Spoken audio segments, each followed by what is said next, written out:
Harvard gardener के अनुसार बुद्धि के 8 प्रकार बताए गए। बुद्धि के कितने प्रकार बताए गए? 8 प्रकार बताए गए।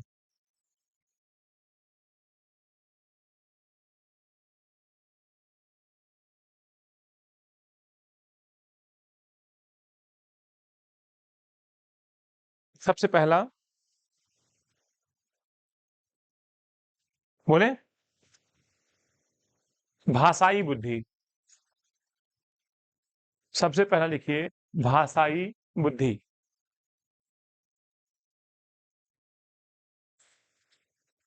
दूसरा तार्किक या गणितीय तार्किक डैश गणितीय बुद्धि। तार्किक डैश गणितीय बुद्धि।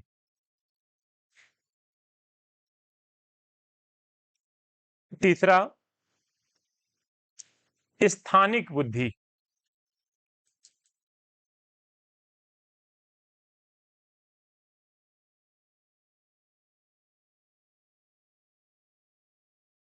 स्थानिक बुद्धि ब्रैकेट में लिख लीजिए कला।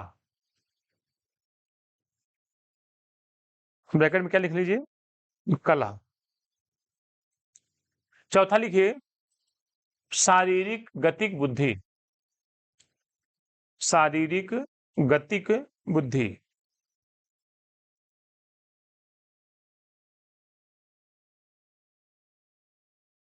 नेक्स्ट सांगीतिक या संगीतमय बुद्धि, म्यूजिकल।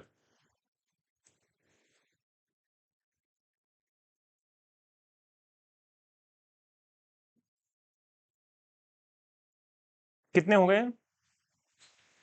कौन कौन से?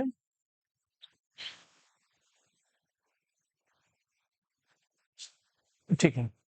एक होता है अंतःवैयक्तिक, एक होता है अंतर्वैयक्तिक। लिख लीजिए एक होता है अंतःवैयक्तिक और एक होता है अंतर्वैयक्तिक।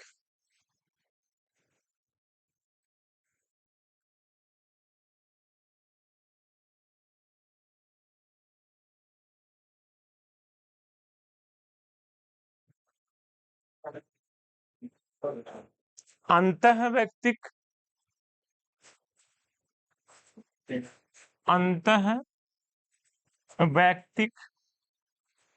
और एक होता है अंतर्वैयक्तिक। अंतर्वैयक्तिक।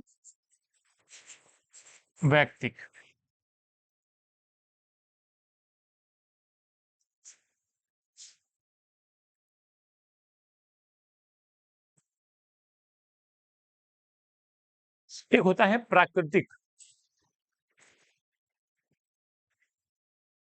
एक होता है प्राकृतिक। प्राकृतिक हाँ, नेचुरल। ठीक है। 8 हो गए कि नहीं? ठीक है भैया। चलिए पहला बताइए। भाषाई बुद्धि के लोग जो होते हैं उनके पास शब्द भंडारण बहुत अच्छा होता है। उनका बातचीत करने का तरीका बहुत अच्छा होता है। उनकी भाषा पकड़ बहुत अच्छी होती है। ऐसे लोग लेखक बनते हैं, ऐसे लोग पोएट बनते हैं, ऐसे लोग थोड़ा-सा व्यापारी वर्ग जो है बोलने में बहुत स्मार्ट होता है। तो ऐसे लोगों को हम कहते हैं कि इनके पास कैसी बुद्धि है? भाषाई। देखो, हम ये नहीं कह रहे हैं केवल एक ही बुद्धि है, ना तो ये हार्वर्ड गार्डनर ने कहा, लेकिन आपके अंदर किसी एक बुद्धि की प्रधानता पाई जाती है, ऐसा कहा जा रहा है। मेरी बात समझ पा रहे हो? कि बुद्धि तो 8 प्रकार सब में है, जितना हार्वर्ड गार्डनर ने बताया है, लेकिन किसी एक प्रकार की आप में प्रधानता पाई जाती है। जैसे अगर आप लेखक हैं, जैसे आप कवि हैं, जैसे आप स्पीच देने वाले जैसे मोदी जी हैं, बहुत अच्छी स्पीच देते हैं। भाषा पे आपकी पकड़ है, आपको कई भाषाओं का ज्ञान है, तो इसको हम क्या बोलते हैं? भाषाई बुद्धि वाला व्यक्ति, जिसमें भाषा की प्रधानता हो। होती तो सारी बुद्धियां हैं, लेकिन उस व्यक्ति में पर्टिकुलर भाषा वाली बुद्धि मतलब मेन रूप से उसमें पाई जाती है। सेकंड वाला बताइए। जी? गणितीय। हाँ, इंजीनियर लोग हो गए, ये सारे लोग जिनकी मैथमेटिक्स, रीजनिंग या क्वेश्चन पूछने की कैपेसिटी बहुत अच्छी होती है, उनमें क्या होता है, गणितीय। ऐसे लोगों को फिजिक्स बहुत अच्छी आती है, ऐसे लोगों को मैथमेटिक्स बहुत अच्छे तरीके से आती है, तो इनमें गणितीय बुद्धि पाई जाती है। ठीक है। तीसरा, स्थानिक, इसको बोलते हैं स्थानिक। स्थानिक का मतलब जैसे कुछ बच्चे या कुछ व्यक्ति ऐसे होते हैं कि वो पत्थर पे मूर्ति बहुत अच्छी बनाते हैं। कला लिखवाया होंगे ना ब्रैकेट में। जो मूर्तिकार होते हैं, जो चित्रकार होते हैं, या जो टूर पे जाते हैं लोग, कुछ लोगों का शौक होता है कि पूरा विश्व हम भ्रमण करेंगे, और कुछ लोगों को रास्ते बहुत जल्दी याद हो जाते हैं, स्थानों का नाम बहुत जल्दी याद हो जाता है। आप एक बार उनको ले जाइए, फिर उनको मेमोरी में उनके वो स्थान, वो रास्ते बहुत अच्छे तरीके से मेंटेन रहते हैं। कुछ लोगों को रास्ता याद ही नहीं होता। अच्छा, यही लोग हैं जो दिशाओं को कहीं भी खड़े होकर बता सकते हैं, लेकिन हम आप पूरब किधर है, पश्चिम किधर है, उत्तर किधर है, दक्षिण किधर है, बताने में थोड़ी सी समस्या आती है। लेकिन इस प्रधानता की बुद्धि वाले लोग मूर्तिकार, चित्रकार, टूर जाने वाले, जगह जगह घूमने वाले, इसके शौकीन होते हैं। ठीक है। जिनमें कौन सी बुद्धि पाई जाती है, स्थानिक। चौथा बताइए, शारीरिक।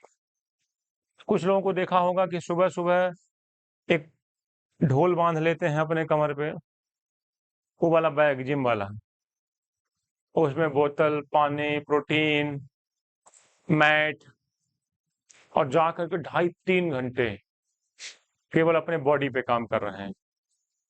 कुछ होने वाला नहीं है। आप स्वस्थ रहेंगे, अच्छे रहेंगे, बहुत कुछ होगा, ये तो मैं ऐसे ही बोल रहा हूँ, लेकिन बहुत ज्यादा उस पर काम करने की आवश्यकता नहीं है। ठीक है। आप ऐसे भी स्वस्थ रह सकते हो। आपको, देखो, जिनका शौक है, मैं उनको कुछ नहीं कह रहा हूँ कि आप मुझे कह दो कि आइए सर बाहर, है ना, आप मेरी बेइज्जती कर रहे थे। नहीं नहीं, थोड़ा सा इससे हमें बचना है। जिनका शौक है वो करें, बहुत अच्छी बात है। विराट कोहली को देखो कितना मेंटेन किया है अपने आप को। 38 साल का प्लेयर इस तरीके से खेल रहा है, कितनी बड़ी बात है।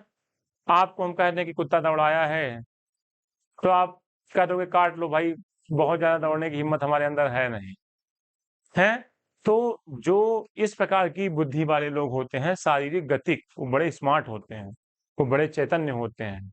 उनका उद्देश्य ही होता है कि बॉडी को मेंटेन रखना है। स्पोर्ट में जाते हैं, प्लेयर बनते हैं, ऐसे लोग फुटबॉल के प्लेयर बनते हैं, वॉलीबॉल के प्लेयर बनते हैं, कबड्डी के प्लेयर बनते हैं, क्रिकेट खेलते हैं।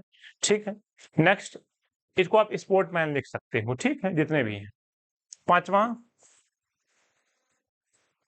आज तुम लोग कुछ खा पी करके नहीं आए हो क्या? संगीतमय, म्यूजिकल। कुछ लोगों का बड़ा लगन होता है कि मुझे सिंगिंग सीखना है, या पियानो बजाना सीखना है, या बांसुरी बजाना सीखना है, या हारमोनियम सीखना है, ढोल सीखना है। ऐसे लोगों से मिलिएगा कभी। उनके जीवन का उद्देश्य ही है कि म्यूजिक की दुनिया में अपना कैरियर बनाना। वो और कहीं जाते ही नहीं है। हम लोग थे साथ में, 3 फ्रेंड बहुत प्रसिद्ध थे कॉलेज में, कि मैं और मेरा फ्रेंड सवितेश, और मेरा एक और फ्रेंड था प्रज्ञान। तो जनरली सारे टीचर एक साथ नाम लेते थे कि वो तीनों कहाँ गए। ठीक है। मैं, सवितेश और प्रज्ञान। सवितेश का इंटरेस्ट थोड़ा सा पढ़ने में था, मेरा इंटरेस्ट थोड़ा सा पढ़ाने में था बचपन से। प्रज्ञान का जो इंटरेस्ट था वो आर्ट का था। जहां बैठा रहे उसके बैग में पूरा पेंट वेंट, कलर, 10-20 प्रकार की ब्रश, हमेशा। क्लास 8 की बात बता रहा हूँ। और हम तीनों में सबसे बेहतरीन निकला प्रज्ञान।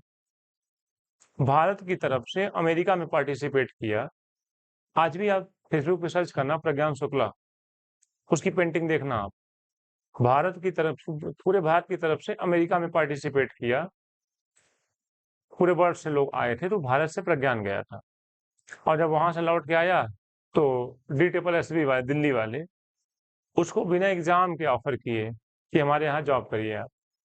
इंटर कॉलेज में प्रवक्ता का पोस्ट दिए हुए हैं उस DSSB वाले, और 1.5 लाख सैलरी पाया है। जब वहां गया, तो सीतापुर की एक लड़की वहां पहले से ही टीचर थी। ये हुआ कि शादी हुई है कि नहीं, दोनों लोग आपस में शादी कर लिए, 1.5 लाख सैलरी उनकी, 1.5 लाख उनकी, 3 लाख रुपए की सैलरी इस समय मंथली उसकी है, प्रज्ञान की। उसने क्या चुना? वही कक्षा 8 की प्रवृत्ति जो थी उस आर्ट।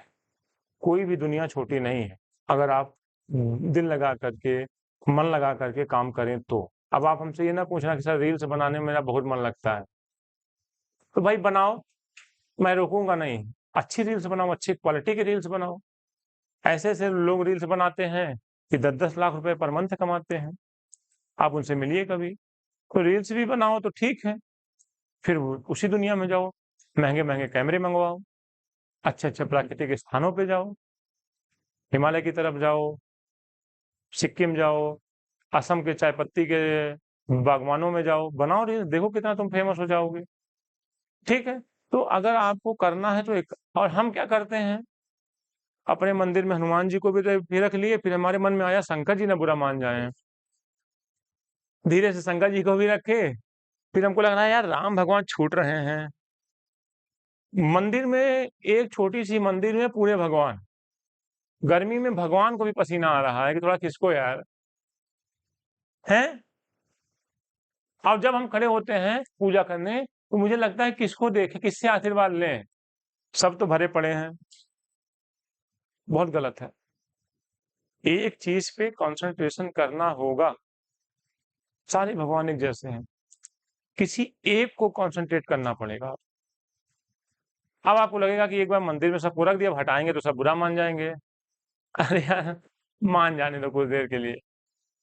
एक, अगर राधा कृष्ण को मानते हो तो एक रखो, उससे कुछ न होगा होगा नहीं। तुम्हारी औकात है कि भगवान को हटा दोगे तुम? भगवान तुमको चाहे तो हटा दें। एक ईश्वर रखो, एक की पूजा करो, आप देखो आपको परिणाम मिलेगा। हम कंफ्यूज हैं, सब पढ़ेंगे, सारे एग्जाम देंगे, देते रहो, कोई दिक्कत नहीं। अगर कहीं किस्मत ठीक है तो हो जाएगा, नहीं तो बहुबुद्धि में फंसे रहोगे। इसलिए एक बुद्धि रखो। टीचर बनना है तो टीचर ही बनना है, चाहे सरकारी चाहे प्राइवेट, लेकिन मुझे अपना जीवन टीचिंग में ही देना है।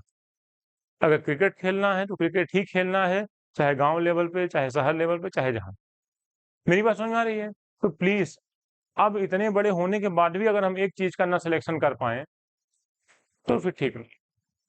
संतुष्टि, सेटिस्फैक्शन एक पे ही मिलेगा, चाहे ईश्वर हो, चाहे सब्जेक्ट हो, चाहे एम हो, चाहे लक्ष्य। ठीक है। इसलिए मेंटेन करिए कि एक। और आज तक आप में 70% लोग अभी भी भ्रमित हो कि एक क्या, अगर हमको एक चुनना हो तो हम क्या चुने। ठीक है, ये गलत है। आइए, संगीतमय। संगीतमय के बाद क्या है? अंतः वैयक्तिक। अच्छा, पहले प्राकृतिक समझ लेते हैं, तब उन दोनों को समझते हैं।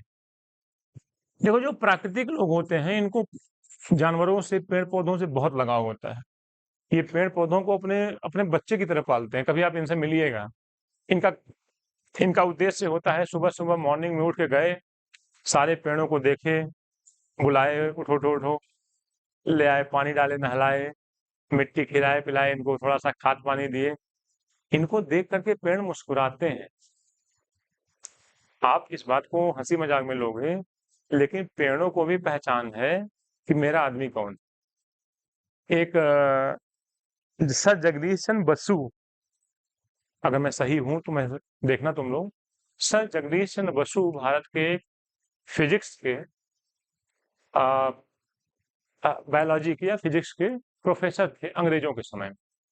उन्होंने एक यंत्र खोजा, कुछ सिस्मोग्राफी ऐसे कुछ करके है, ये तो भूकंप मापने का है, लेकिन एक कोई यंत्र उन्होंने बनाया जिससे ये पता लगाया जा सकता है कि plants also can breathe and feel. पौधे भी सांस लेते हैं और फील करते हैं। और उन्होंने बताया कि एक एक भैंस गई, एक जानवर गया पेड़ों के पास, और ऐसे ऐसे पेड़ में करने लगा तो उनकी जो नसें थी पेड़ों की, वो कांपने लगी, सूखने लगी। और जब एक किसान गया जिसने पेड़ लगाया था, तो उनका नसों का क्षेत्रफल बढ़ गया, यानी पेड़ भी प्रसन्न हो गए। तो तुम पेड़ों को जीवित मानना पेड़ों को बस उनके पास भाषा नहीं है, वो चल नहीं सकते बस, बाकी जो तुम कर सकते हो वो सब वो करते हैं। आई बात समझ में? तो पेड़ों से प्रेम बहुत अच्छी बात है, बहुत अच्छी बात है। अभी गर्मी में देखना, केवल आप अपनी मोटरसाइकिल भी वहीं खड़ी करेंगे जहां कहीं पेड़ होगा। देखा आपने सर जगदीश चंद्र बसु को? अच्छा, आप देखना कि सर जगदीश चंद्र बसु, एक बार क्वेश्चन भी आया है, उनके यंत्र का नाम पूछा था कि इस यंत्र की खोज किसने की थी। ठीक है, जरा यंत्र का नाम मुझे बताना जल्दी से। सर जगदीश चंद्र बसु, ये मैं क्लास 9th में पढ़ा था, इंग्लिश का चैप्टर था, इसलिए मुझे थोड़ा सा याद है। सर जगदीश चंद्र बसु, क्या नाम है यंत्र का?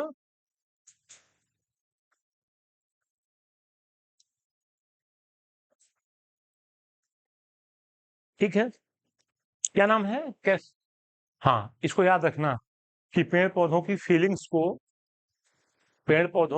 को मापने वाला यंत्र कौन सा है? सेस्मोग्राफ। आइए, जो फिजिक्स के थे ना कोलकाता यूनिवर्सिटी में, ठीक है ठीक है, आइए देखो, जो भी मेरे पास नॉलेज है अगर टॉपिक में आएगा तो मैं आपको बता दूंगा, ठीक है, क्योंकि टॉपिक चल रहा है मेरा प्राकृतिक, उससे रिलेट करके मैंने बता दिया। तो प्राकृतिक बुद्धि वाले लोग पेड़ पौधों को, जीव जंतुओं को बहुत प्यार करते हैं, ठीक है। नेक्स्ट, पहाड़ों को, नदियों को, इनको देखना बहुत पसंद आता है, ठीक। अब 7वां है, देखिए बोर्ड पे यही एग्जाम में आता है। एक होता है अंतःवैयक्तिक, क्या होता है? और एक होता है अंतर्वैयक्तिक, कैसा होता है? अंतर्वैयक्तिक। एक चीज ध्यान रखना, अगर तुम हिंदी से करोगे तब नहीं कर पाओगे, इसको इंग्लिश से करो। जैसे यहाँ पे अंतर र है, वैसे ही इसकी इंग्लिश होती है इंटर। जहां अंतिम में आर है, यहाँ र है, यहाँ आर है, ठीक है। यहाँ कोई र नहीं है तो इसको लिख दो इंट्रा। क्या लिख दो भैया? इंट्रा। अगर इंट्रा वैयक्तिक है कोई व्यक्ति, तो वो अपने आप को बहुत भली भांति पहचानता है, अपने आप को, अपनी भावनाओं को, अपनी फीलिंग्स को बहुत बेहतर तरीके से पहचानता है। जैसे दार्शनिक, फिलोसफर, अच्छे अच्छे साधु संत, ये पहले गौतम बुद्ध, ये सब पहले आत्मज्ञान प्राप्त किए कि हम क्या हैं और हम किस में परेशान हैं कि तुम क्या हो, हैं। हम एक बार भी अपने आप को नहीं देख पा रहे हैं कि मेरी जेब में पैसा है कि नहीं। हम तुम्हें लगातार सलाह दे रहे हैं कि पैसा कमाना चाहिए, जो सलाह हम दे रहे हैं क्या मेरे लिए भी है क्या वो? और है तो मुझे पहले काम करना चाहिए उस पे। जैसे एक औरत आई गांधी जी के पास, उसने कहा मेरा बच्चा गुड़ बहुत खाता है और इसको छुड़वा दीजिए किसी भी तरीके से। गांधी जी ने कहा 1 हफ्ते बाद आओ। 1 हफ्ते बाद वो गई, तो उन्होंने बताया बेटा गुड़ के बहुत ज्यादा खाने के ये नुकसान है। तो उस औरत ने पूछा कि आपने 1 हफ्ते पहले क्यों नहीं बताया? उन्होंने कहा उस समय मैं भी गुड़ बहुत ज्यादा खाता था, तो सलाह देने से पहले मैं सोचा कि 1 हफ्ते मैं भी बिना गुड़ के रह सकता हूँ कि नहीं, और पिछले हफ्ते से मैं तुम्हारे चक्कर में गुड़ नहीं खाया हूँ, केवल ये सलाह देने के लिए। तो आप सबसे पहली चीज वही करिए, वही बताइए दूसरे को जो अपने ऊपर आप लागू कर चुके हो। आई बात समझ में? भोर में उठना चाहिए, भोर में उठना चाहिए। तो हमारे घर आए हमसे मिलने 11 बजे दिन में, हमारी मम्मी से पूछे, हमारी मम्मी कह रही है सो रहा है। अब पूरी क्लास में हम का चिल्ला रहे थे, भोर में उठना चाहिए ठीक है। तो अपने आप को जो पहचानते हैं, अपनी भावनाओं को, अपनी फीलिंग्स को, वो कैसे होते हैं? अंतः। लेकिन जस्ट उल्टा, जो दूसरों को देखो, अगर आप दूसरा लिखिए तो अंतिम में र आ रहा है कि नहीं? आर यहां भी है, ऐसे आप ट्रिक लगा सकते हो। दूसरा र वहां भी है, र यहां भी है, ठीक है भैया। तो जो लोग दूसरों को भली भांति पहचानते हैं, दूसरों को देखकर उनकी प्रवृत्ति, उनके विचार, उनका चरित्र सब पता कर लेते हैं, अनुमान लगा लेते हैं एक्यूरेट, उनको कहते हैं इंटरपर्सनल, ठीक है। क्या ये दोनों आपको पता चले? ट्रिक भी पता चल गई, कंफ्यूज तो नहीं हो गए? ठीक है। हमने क्या कंप्लीट किया? मल्टीपल इंटेलिजेंस या multi intelligence theory by given by Harvard gardener. और इससे पहले हम लोगों ने थॉर्नडाइक का पढ़ा था। कि थॉर्नडाइक ने बुद्धि के 3 प्रकार बताए थे। कौन कौन से भैया? एक बताए थे अमूर्त, दूसरा कौन सा बताए थे? मूर्त, और तीसरा कौन सा बताए थे? सामाजिक ना। अच्छा, थॉर्नडाइक थोड़ा बेहतरीन आदमी था, उसको पता चल गया था कि बुद्धि के प्रकार होते हैं, लेकिन हार्वर्ड गार्डनर तक नहीं पहुंच पाया। ठीक है, अब हेडिंग बनाइए बुद्धि के सिद्धांत। इधर देखिए थोड़ा सा आप लोग, इस पे परिभाषा, प्रकार। आप किस पे काम करने चल रहे हैं? सिद्धांत पे।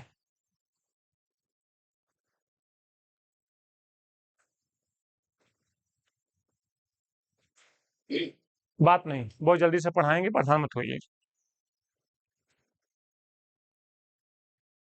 बहुत जल्दी से पढ़ाएंगे, आप बिल्कुल परेशान मत होइए, ठीक है। देखिए, एक कारक सिद्धांत, बुद्धि का एक कारक सिद्धांत।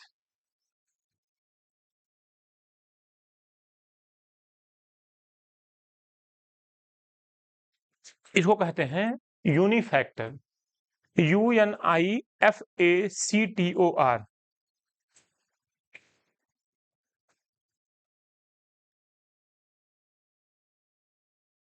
ब्रैकेट में लिखिएगा बिने, टर्मन और स्टर्न। बिने, टर्मन और स्टर्न। बिने,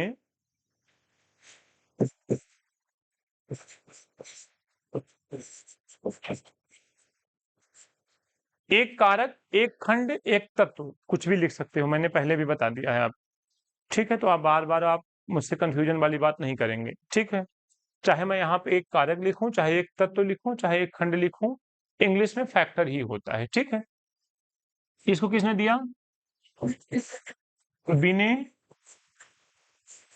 स्टर्न और टर्मन। इनका मानना यह है कि बुद्धि एक है कहीं, बुद्धि के एक खंड है। जैसे अगर मैं आपसे पूछूं कि सूर्य की संख्या बताइए आसमान में, एक। चांद कितना है? एक। मतलब आप इमेजिन करो कि एक सूर्य है कहीं, एक चांद है कहीं, एक ही पृथ्वी है। ऐसे बिने, थर्मन, स्टर्न ने यह फील किया कि बुद्धि कहीं भी हो हमारी बॉडी में एक है, यूनिफैक्टर थ्योरी, ठीक है। उसको डिवाइड नहीं किया जा सकता। ऐसा कौन मानता है? बिने, स्टर्न, टर्मन। और इनका मानना यह है कि अगर इसी पे काम किया जाए तो इसको, जैसे एक चाकू होती है, स्टार्टिंग में उसमें उतने धार नहीं होते, लेकिन अगर उसको मशीन से धार दिया जाए तो वो काफी धारदार हो सकती है, जो स्टार्टिंग में बिल्कुल धारहीन थी। तो जब बच्चा पैदा होता है तो उसकी बुद्धि शार्प नहीं होती, लेकिन अगर उसको अच्छे वातावरण में रखा जाए, सही तरीके से पढ़ाया लिखाया जाए, तो उसकी बुद्धि को एक्टिवेट किया जा सकता है, एक्टिव किया जा सकता है, ठीक है। दूसरा, देखो, आपसे एक्सप्लेनेशन कभी नहीं पूछेगा, एक चीज आप ध्यान रखना, क्योंकि लिखित पेपर नहीं होता है। आपसे बस इतना पूछेगा कि बुद्धि का एक कारक सिद्धांत किसने दिया। और कल भी मैंने आपको बताया था कि कभी कभी विद्यार्थी को चालाक होना चाहिए, होशियार होना चाहिए, कि आप सब पहले मुझे उतना बता दो जिससे मेरा एग्जाम क्वालिफाई हो जाए, फिर हम लोग आएंगे 2-4-10 हज़ार फिर जमा करेंगे, अब बताएंगे गुरुजी अब वो बताओ जो एग्जाम में ना आता। पहले फिलहाल अभी वही बता दो जो एग्जाम में आता है। तो एग्जाम में इतना ही आता है जितना मैंने लिखा है, कि बुद्धि का एक कारक सिद्धांत किसने दिया? तो बिने, टर्मन और स्टर्न ने। क्या ये बात क्लियर है आपको? दूसरा, द्विकारक सिद्धांत। क्या बोलते हैं? द्विकारक सिद्धांत। द्विकारक सिद्धांत इंग्लिश में क्या बोलेंगे? टू फैक्टर या डाई फैक्टर। किसने दिया? स्पीयरमैन ने। किसने दिया? स्पीयरमैन ने। इंपॉर्टेंट है एग्जाम की दृष्टि से, पहली बार कोई बुद्धि को डिवाइड कर रहा है, ठीक है। पहली बार कोई व्यक्ति बुद्धि को क्लासिफाइड कर रहा है, डिवाइड कर रहा है, और कह रहा है कि बुद्धि के दो तत्व होते हैं, एक जी फैक्टर और एक होता है एस फैक्टर। जी का मतलब जो हमें जन्म से प्राप्त होता है, और जिससे हम सामान्य जीवन में कार्य संचालित करते हैं। मतलब सामान्य बुद्धि आप कह सकते हो, जनरल इंटेलिजेंस। ये हमें वंश से प्राप्त होता है, हमारे माता-पिता से प्राप्त होता है। इसी के सहारे हम रोज़ उठते हैं, खाते-पीते हैं, अपना काम सही तरीके से करते हैं। लेकिन एक बुद्धि का और फैक्टर है जिसको बोलते हैं स्पेशल फैक्टर, या इसी को हम बोलते हैं वातावरणीय। क्या बोलते हैं भैया? वातावरणीय, जिसको हम वातावरण से सीखते हैं। जिसको हम कहाँ से सीखते हैं? वातावरण से। और ये सबके पास नहीं हो सकता।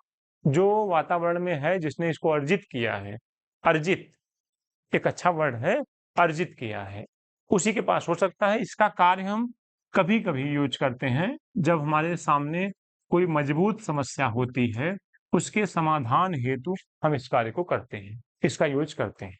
इसको हम अर्जित बुद्धि भी कहते हैं। क्या कहते हैं? इसको हम अर्जित बुद्धि भी कहते हैं। थोड़ा तेजी से लिखिएगा। थोड़ा तेजी से लिखिएगा कि द्विकारक सिद्धांत में बुद्धि के 2 कारक बताए गए, एक जी फैक्टर और एक एस फैक्टर। जी फैक्टर की विशेषता क्या है कि हम सामान्य कार्य करते हैं इससे, ये हमें जन्म से प्राप्त होती है।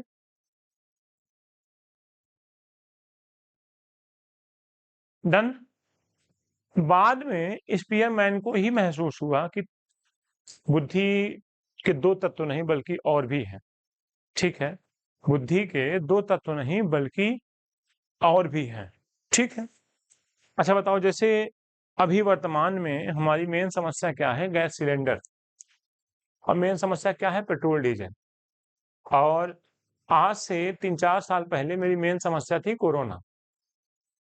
तो समस्याएं तो जीवन में बहुत हैं सबके, लेकिन एक मेन समस्या होती है जिसके बिना हमारा जीवन कंप्लीट नहीं हो सकता। अभी पेट्रोल डीजल खत्म हो जाए, गैस सिलेंडर आना बिल्कुल बंद हो जाए, अभी तो कहीं ना कहीं से मिल जा रहा है। अगर बिल्कुल बंद हो जाए तो आप जस्ट 50 साल पहले भारत में चले जाओगे। साइकिल की वैल्यू बढ़ जाएगी, सब साइकिल से चलने लगेंगे। कुछ लोग पैदल यात्रा करने लगेंगे जिनके पास साइकिल खरीदने के पैसे नहीं होंगे। तुरंत घर घर में चूल्हा जलने लगेगा, लकड़ियों का मतलब खरीदारी बढ़ जाएगी। गांव में कंडी उपली की जो व्यवस्था है वो बढ़ जाएगी। जहां से हमने अपने आप को मॉडर्नाइज किया था, आधुनिक किया था, वहीं से हम फिर लौट जाएंगे अगर इस समस्या से निपटा ना गया तो। मोदी जी 5 देशों की यात्रा पे गए। कुछ देश गैस सिलेंडर, कुछ देश पेट्रोलियम की थोड़ा थोड़ा ले आते हैं। कहीं से 10 किलो आम नहीं मिल रहा है तो 5 बगीचों से हम 2-2 किलो आम लेके आते हैं, तो भी तो 10 किलो मिल जाएगा। तो उद्देश्य क्या है भाई? ऐसे ही मनोविज्ञान में कभी ये विषय था कि आत्मा का अध्ययन कैसे किया जाए। फिर कुछ समय बाद ये विषय आया कि मन का अध्ययन कैसे किया जाए। एक समय ऐसा भी था कि पूरे मनोवैज्ञानिक इस पे लगे हुए थे कि बुद्धि का अध्ययन कैसे किया जाए। बुद्धि क्या है? बुद्धि कैसे कार्य करती है? बुद्धि का रूप, रंग, आकार क्या है? जैसे हमारी समस्याएं समय-समय पे चेंज होती रहती हैं, वैसे मनोवैज्ञानिकों की समस्याएं भी समय-समय पे चेंज होती रहती हैं। और एक समय था जब पूरे मनोवैज्ञानिक एक केंद्र बिंदु पे टिके हुए थे, और वो केंद्र बिंदु का क्या नाम था? बुद्धि। आत्मा, मन, चेतना, व्यवहार सबका अध्ययन हो चुका था।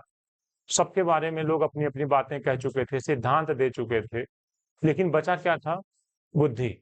तो अभी फिलहाल सभी मनोवैज्ञानिक किस पे लगे हुए हैं? बुद्धि पे। तो कोई 1 कारक सिद्धांत दे रहा है, कोई 2 कारक सिद्धांत दे रहा है। बाद में स्पीयरमैन को ही पता चला कि बुद्धि में कुछ और भी बातें हैं। बुद्धि में कुछ और भी बातें हैं, इसलिए इसने, अगर आपसे एग्जाम में पूछा जाए त्रिकारक सिद्धांत, आज तक कभी पूछा नहीं गया है, लेकिन अगर कभी आपसे पूछा जाए त्रिकारक सिद्धांत किसने दिया, तो स्पीयरमैन ने ही दिया। इसने कहा जी भी है, एस भी है, कुछ अन्य भी है, कुछ अन्य तत्व भी बुद्धि के होते हैं।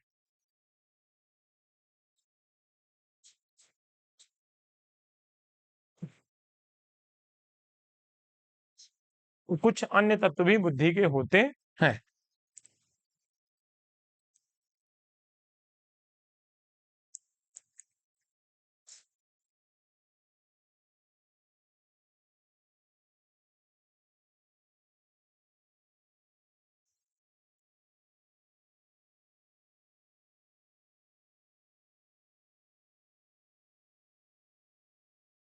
चलें? आइए नेक्स्ट, तीसरा, बहुकारक सिद्धांत।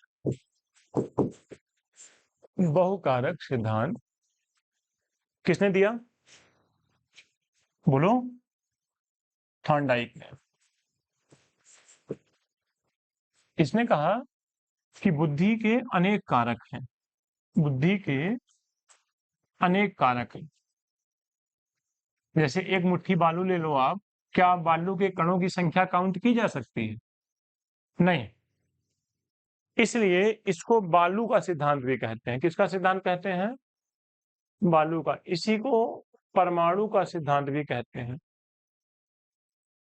इसी को परमाणु का सिद्धांत भी कहते हैं। क्या इसमें कारकों की संख्या निश्चित है? मेरा प्रश्न बताइए, क्या इसमें कारकों की संख्या निश्चित है या अनिश्चित? अनिश्चित।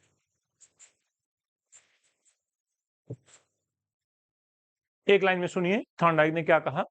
थॉर्नडाइक ने यह कहा कि जैसे मैं समझाने के लिए बता रहा हूं, आपकी मोबाइल है। अगर आपकी मोबाइल को मैं ओपन करवाऊं कहीं दुकान पे ले जा करके, तो क्या आपकी मोबाइल के हर एक पार्ट को अलग किया जा सकता है कि नहीं? बताइए।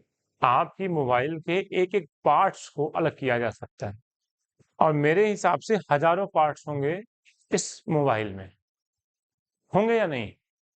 जब ये हजारों पार्ट्स एक साथ मिले, एक साथ जुड़े, फिर जाकर के ये मोबाइल चली है। क्या ये बस इस बात को मानते हो? ऐसे ही थॉर्नडाइक कहता है कि हमारी बुद्धि में अनेक तत्व हैं।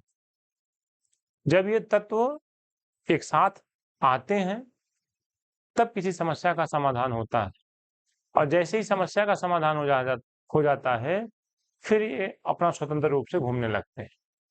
मेरी बात समझ में आ रही है? जैसे आपसे ये कहें कि अगर आपको फ़ोन चलाना है, तो आपने सभी पार्ट्स को ऐड किया, जोड़ा, मोबाइल तैयार किया और अपना मोबाइल से काम किया, फिर सभी पार्ट्स को ओपन करके आपने रख दिया। तो थॉर्नडाइक का कहना यही है कि बुद्धि के तत्वों को, कारकों को गिना नहीं जा सकता। जब कभी समस्या हमारे जीवन में आती है, तो पूरे कारक, पूरे तत्व इकट्ठा होते हैं और उस समस्या का समाधान करते हैं, और जैसे ही समस्या का समाधान हो जाता है, हम पुनः उसी स्थिति में पहुंच जाते हैं, यानी बुद्धि के तत्व स्वतंत्र हो जाते हैं।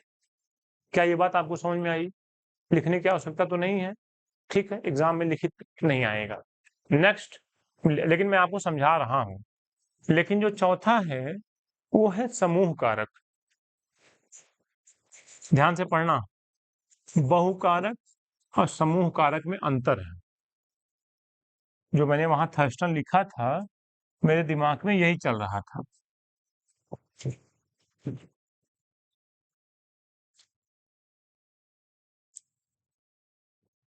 मेरे दिमाग में थर्स्टन ही उस समय चल रहा था, समूह कारक सिद्धांत। और समूह कारक सिद्धांत में इन्होंने 7 कारक बताए। कितने कारक बताए? कारकों की संख्या, कारकों की संख्या कितनी है? तो अब बोर्ड पे देखिए आप लोग, बहुकारक और समूह कारक में क्या अंतर है? उसमें कारकों की संख्या अनिश्चित है, और जबकि समूह कारक में कारकों की संख्या 7 है। आपका होमवर्क है कि कल आप इन सातों का नाम लिख करके आएंगे।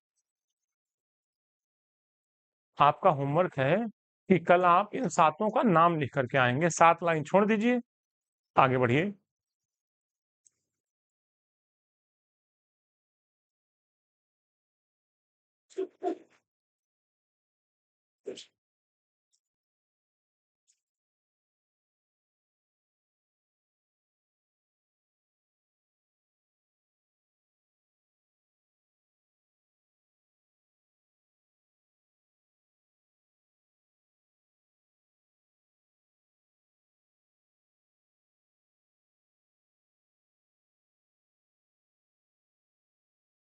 चलें? देखिए, पांचवा बहुत पूछा गया है, बुद्धि का तरल ठोस सिद्धांत। बुद्धि का तरल ठोस सिद्धांत किसने दिया? कैटल। आप मेरी एक मदद करिए, आप बताइए बुद्धि का सैंपल थ्योरी किसने दिया?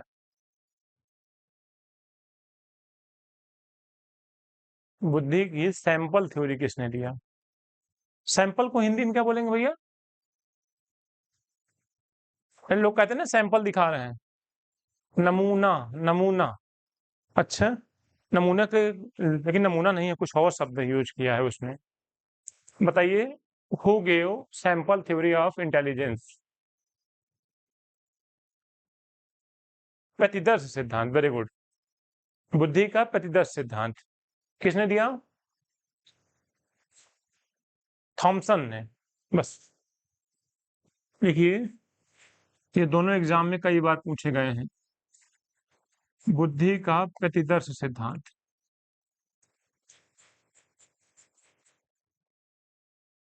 Sample theory, Thompson.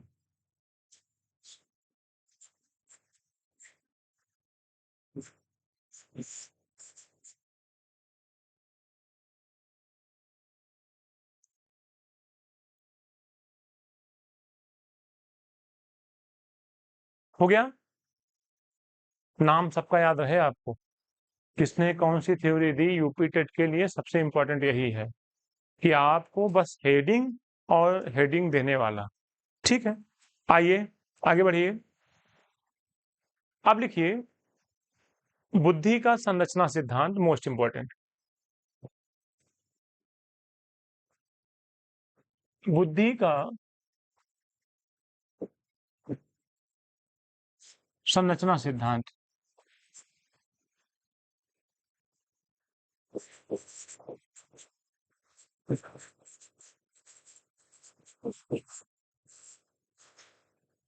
बुद्धि का त्रिआयामी सिद्धांत, इसी को बोलते हैं, या इसी को बोलते हैं त्रिविमीय सिद्धांत। क्या बोलते हैं? त्रिविमीय सिद्धांत।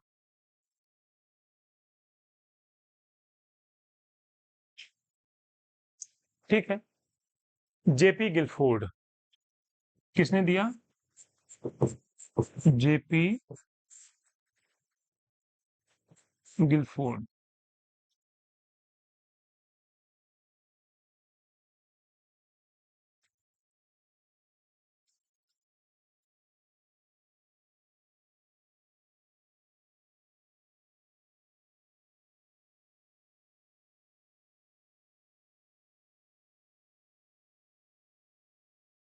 बोलो, इसको समझना है भैया। जेपी गिलफोर्ड ने कहा कि बुद्धि के 3 आयाम होते हैं। बुद्धि के कितने आयाम होते हैं? अच्छा बताओ, इस कमरे के कितने आयाम हैं? इस कमरे के कितने डायमेंशंस हैं? एक कितने पक्ष हैं? 3। या तो इस कमरे की लंबाई होगी, या तो इस कमरे की चौड़ाई, या बाकी इस कमरे को और किसी तरीके से मापा जा सकता है क्या? डायमेंशंस, डायमेंशंस का मतलब एस्पेक्ट, पक्ष। जैसे इस मोबाइल में देखो, या तो लंबाई, या तो इसकी चौड़ाई, या तो इसकी मोटाई, इसी को कहा जाता है डायमेंशन। लोग कहते हैं ना 3D। 3D का मतलब 3 डायमेंशन, और 2D का मतलब 2 डायमेंशन। अगर कोई पेपर में आप चित्र बनाते हो तो वो 2D होता है कि 3D? 2D, क्योंकि हम पीछे का पार्ट्स तो बना नहीं सकते, केवल चित्र बनाते हैं, चित्र की मोटाई नहीं बना सकते। लेकिन जो स्टैचू रखे होते हैं कहाँ, दुकानों पे कपड़े पहना करके, वो 2D होते हैं कि 3D? क्योंकि उसमें सारे डायमेंशन दिखते हैं। तो 2D और 3D में अंतर समझ में आया कि नहीं आपको? ठीक है, तो उन्होंने कहा कि बुद्धि के 3 डायमेंशन हैं। कितने डायमेंशन? 3। पहला विषय वस्तु, दूसरा संक्रिया और तीसरा उत्पाद। विषय वस्तु, संक्रिया, उत्पाद।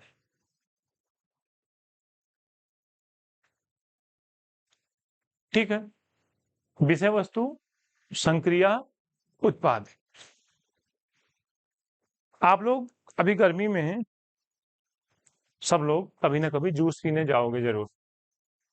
आप देखना, मान लो आपने कहा कि मैंगो शेक पिला दीजिए, तो मैंगो कट करेगा, कट करना, प्लेट में लेना विषय वस्तु हो, और उसको कट करके उसमें डालना, वॉशिंग मशीन में, जूसर में, उसमें डालना और उसको घुमाना, या मशीन से लाइट से घुमाना, क्या कहलाता है?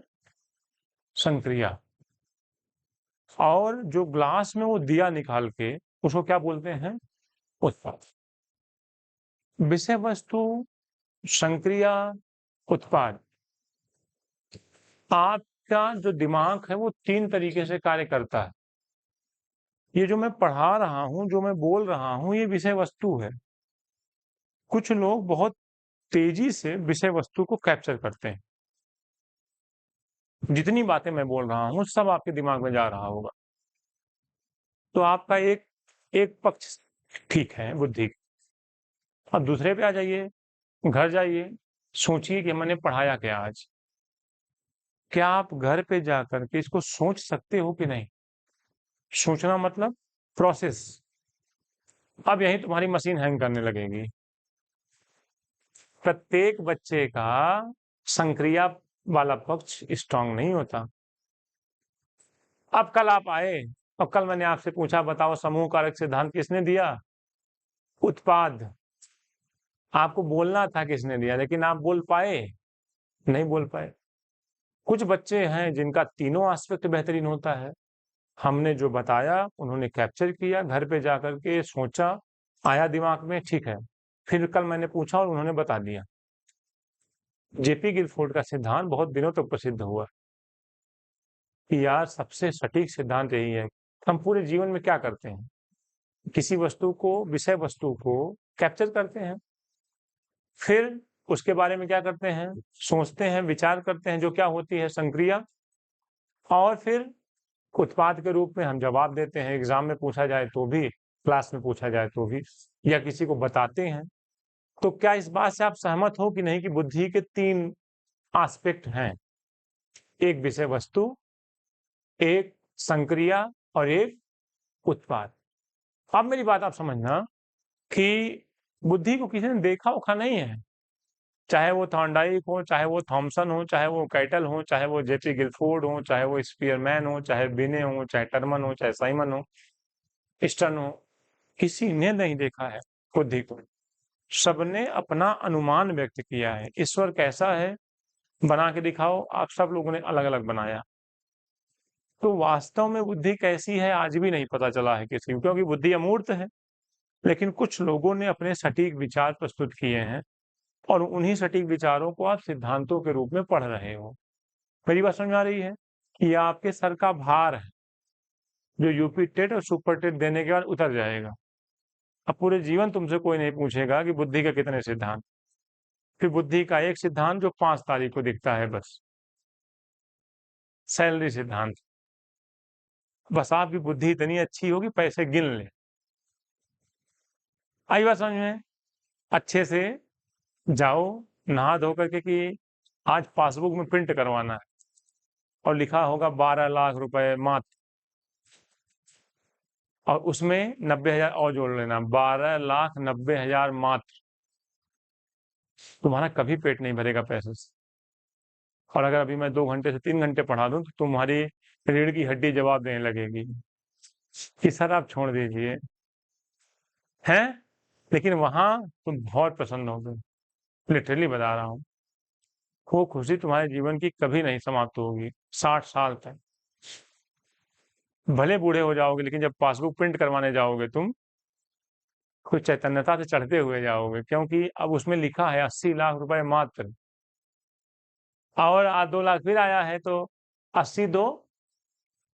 अब तुम जब सीढ़ी से उतरोगे ना, थोड़ा तुमको समाज अलग दिखेगा। बैंक की सीढ़ियों से उतरने के बाद तुम थोड़ा अकड़े अकड़े महसूस करोगे। तुम किसी से बात करोगे तो बड़े प्राउड से बात करोगे। क्यों? क्योंकि तुम्हारे अकाउंट में कितना है? 82 लाख। अब तुम सीआर बनने के करीब में हो। अभी तक तुम आदमी थे, अब किधर जा रहे हो? 2 4 5 साल रुक जाओ, फिर तुम्हारे खाते में 1 करोड़ आएगा। उस दिन तुम अपने आप को समझना कि तुमने मेहनत की। ये एक सपना होगा कि सच सच, और उस सच को करने के लिए मेहनत। हाँ, नहीं तो फिर कभी मत सोच। पराधीन सपने सुख नहीं। अगर माता पिता पे डिपेंड है तो आपको सुख कभी नहीं मिलेगा। भूखे नहीं रहोगे, लेकिन सुख आपको कभी नहीं मिलेगा। इसलिए अगर बेहतरीन जीवन स्तर, लाइफ स्टाइल, हर 6 महीने में फोन चेंज करना है, पैसा तो कमाना पड़ेगा गुरु। वो 3 कैमरे वाले फोन का क्या नाम होता है? हाँ, नाम सुने होगे ना। कितने का आता है? 17 प्रो मैक्स 1.5 लाख। तो बहुत बड़ी बात है, 1.5 लाख रुपए। अभी कहाँ से आएगा 1.5 लाख रुपए? अभी कोई लिया हो तो हम सूंघ सकते हो उसको, है ना, कैसी महक होती है उसकी। 17 प्रो मैक्स के हैं। अगर अपने हाथ में लेना चाहते हो और अपने घर में सबको देना चाहते हो, सिस्टम बनाना पड़ेगा, है। हाँ, नहीं तो फिर वही फोन यूज करना जिसकी बैटरी उतर जाए, निकालो तो जीप से टच करो और फिर लगाओ, है। आओ गरीबों। तो विषय वस्तु और संक्रिया और उत्पाद, इन्होंने इनकी संख्या भी बताई। सबसे अच्छी बात, इन्होंने संख्या भी बताई, और इन्होंने विषय वस्तु की जो संख्या बताई वो बताई 4। कितनी बताई? 4। और इन्होंने जो उत्पाद की संख्या बताई, 1 2 3 4 5 6। कितनी बताई भैया? सॉरी, 6। और इसकी संख्या बताई इन्होंने 5। ठीक है, तो जरा तीनों को मल्टीप्लाई करिए भैया। 04 इंटू 05 इंटू 06 कितना आएगा? 120 ना। यानी जेपी गिलफोर्ड ने बुद्धि के कितने तत्व बताए? 120। जेपी गिलफोर्ड ने बुद्धि के कितने तत्व बताए?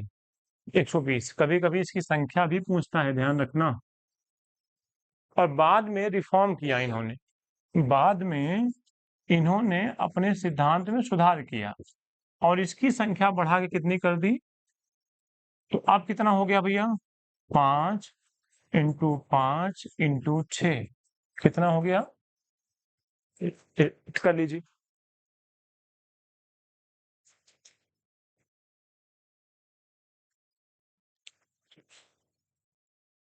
अब आपके मन में आ रहा होगा कि सर ये जो 5 आप लिखो, इसके नाम लिखवा दो।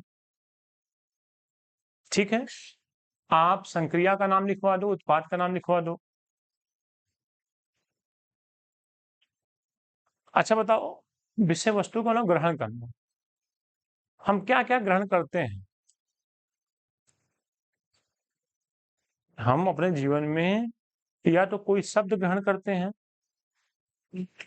या तो कोई चित्र ग्रहण करते हैं, या तो कोई संकेत ग्रहण करते हैं। अच्छा बताओ,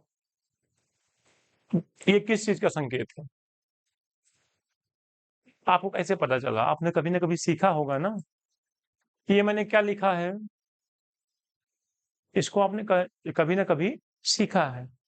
तो विषय वस्तु में ये सारी चीजें आती हैं। संकेत, चित्र, भाषा यानी शब्द, ये सारी चीजें किस में आती हैं?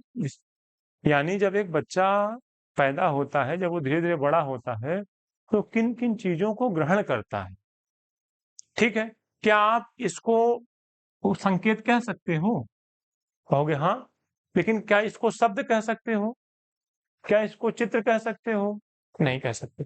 चित्र का मतलब कंप्लीट। ठीक है, तो विषय वस्तुओं का नाम लिखिए जल्दी से। विषय वस्तुओं का नाम लिखिए।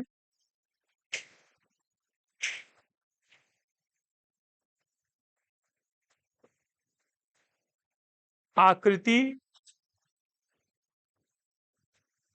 पहला लिखिए आकृति, चित्र,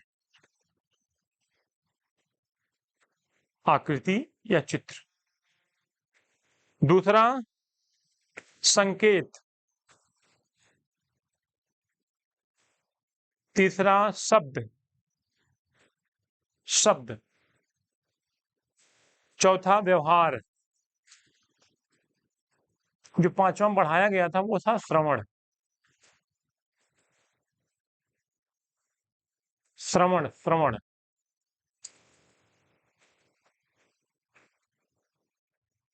समझे मेरी बात? या तो आप अपने जीवन में क्या ग्रहण करते हो? आकृति, कोई भी आकृति, सर्कल, त्रिभुज, ये सब आपने कब सीखा? बचपन में ही तो सीखा। स्क्वायर, रेक्टेंगल, ये सब आपने अंदर किया ना, तो वो क्या था? आकृति। दूसरा आपने क्या सीखा? संकेत, संकेत। तीसरा आपने क्या सीखा? शब्द।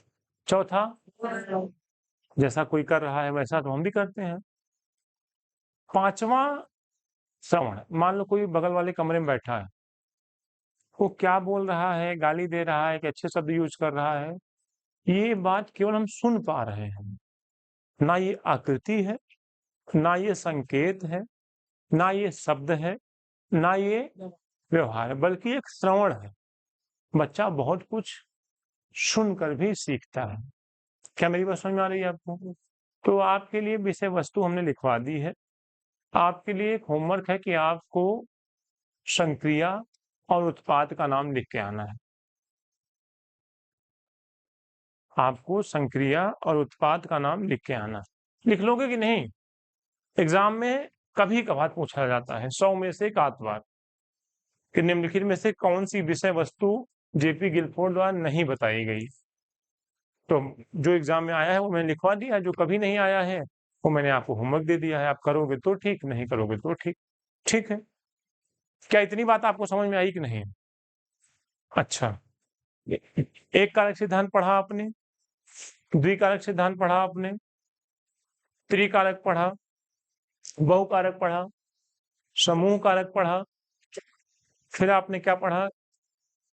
तरल तो ठोस सिद्धांत, फिर आपने प्रतिदर्श सिद्धांत पढ़ा, फिर आपने जेपी गिलफोर्ड का त्रिविमीय सिद्धांत पढ़ा, आपने थॉर्नडाइक का बहुबुद्धि सिद्धांत भी पढ़ा, सॉरी बहुकारक सिद्धांत।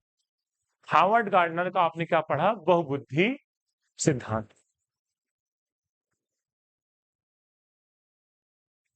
क्या समस्या है भैया बताओ? कोई समस्या? चले आगे बढ़े। आगे क्या था हमारी हेडिंग में? ठीक है, चौथे नंबर पे आइए।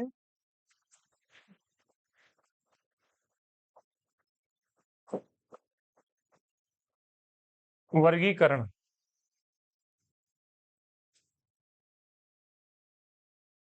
वर्गीकरण, क्लासिफिकेशन।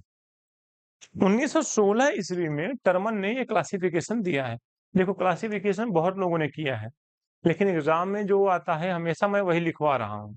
आप घर पे जाके सर्च करोगे तो कई लोगों ने बुद्धि का क्लासिफिकेशन किया है, लेकिन सर्वमान्य जो है वो टर्मन का है। 1916 में किया गया था। ठीक है, तो मैं केवल वही पढ़ाऊंगा, टर्मन वाला, 1916 वाला।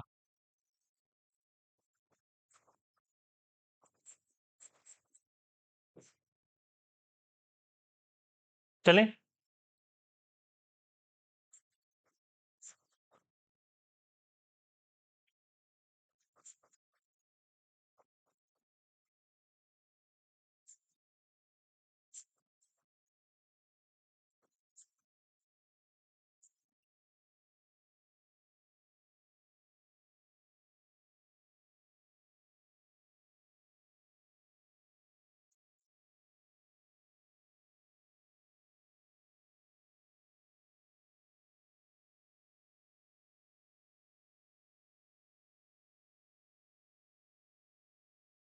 ठीक है, कितने वर्गों में बांटा? 7। कितने वर्गों में? 7।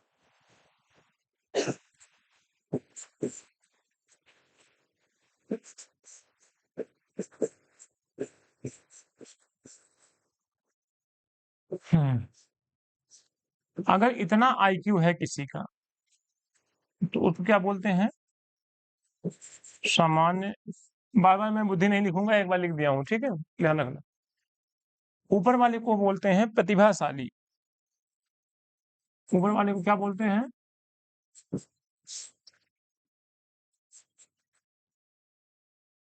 इसको बोलते हैं प्रखर। इसको बोलते हैं तीव्र।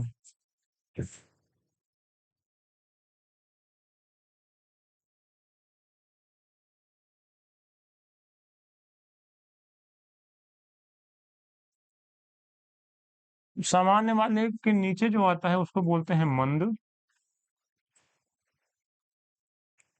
फिर बोलते हैं अल्प।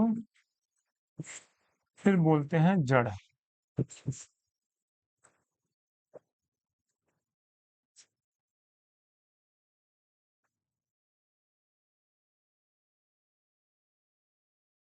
मुख्य रूप से 3।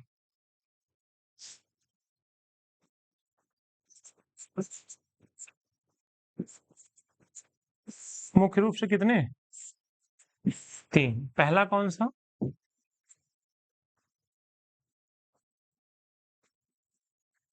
दूसरा कौन सा? तीसरा कौन था?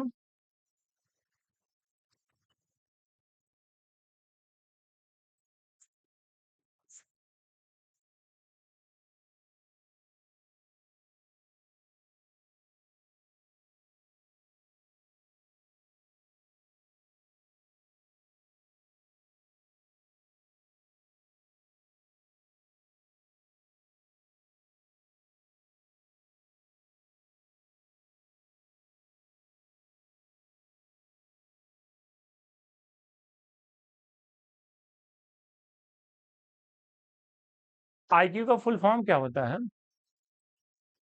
Intelligent cube set. Very good. आइए, एक आईक्यू निकालने का फॉर्मूला है। ये हो गया सबका? ये कर लिया सबने? Yes sir. एक आईक्यू निकालने का फॉर्मूला है हमारे पास। क्या है?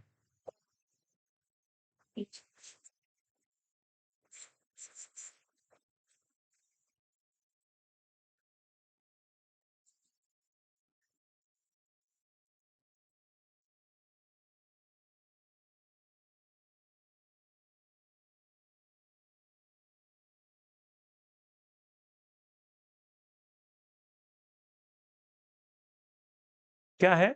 मानसिक आयु बटा वास्तविक आयु। अब मेरा प्रश्न ये है कि मानसिक आयु क्या होती है? रियल एज तो वास्तविक आयु तो सब लोग जानते होंगे ना, जो हम है हमारी इस समय। मानसिक आयु क्या होती है? हैं? बताइए। अच्छा, आप लोग मेरी हेल्प करो थोड़ा सा, कि मानसिक आयु वर्ड सबसे पहली बार किसने यूज किया? आया प्रश्न है, आया हुआ क्वेश्चन है कि मानसिक आयु वर्ड सबसे पहली बार किसने यूज किया?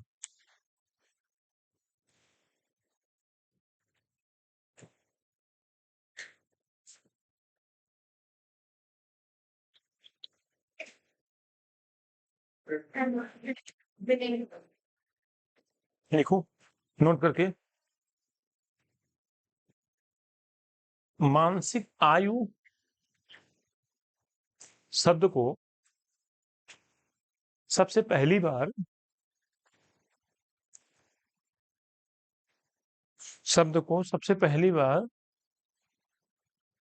किसने यूज किया? अल्फ्रेड बिने ने।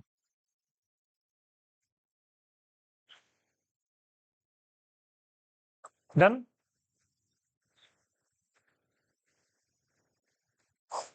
अल्फ्रेड बिने। आइए देखिए इधर, कुछ मनोवैज्ञानिकों ने मिल करके कुछ क्वेश्चंस पेपर तैयार किए। क्या तैयार किया? क्वेश्चंस पेपर्स, क्वेश्चन पेपर, ठीक है, क्वेश्चंस पेपर्स। और कहा कि अगर कोई ये पेपर सॉल्व करता है तो उसकी मेंटल एज ये होगी। अगर कोई सेकंड पेपर सॉल्व करता है तो उसकी मेंटल एज ये होगी। मान लीजिए कि हमने एक पेपर बनाया और मैंने कहा कि इसमें जो प्रश्न है उसमें 1 साल के बच्चे को आना चाहिए। फिर मैंने एक पेपर बनाया कि इसमें जो क्वेश्चंस हैं उसमें 2 साल के बच्चे को आना चाहिए। फिर मैंने एक पेपर बनाया कि इसमें जो भी क्वेश्चंस हैं किसको आना चाहिए? 3 साल के बच्चे को। फिर हमने एक पेपर बनाया और कहा कि ये कितने साल के बच्चों के लिए है? और फिर एक पेपर मैंने बनाया 5, एक पेपर 6 साल, एक पेपर 7 साल, एक पेपर बनाया कितने साल के लिए? ऐसे करके मैंने कई पेपर तैयार किए। डन। एक मेरा क्वेश्चन है कि क्लास 5th में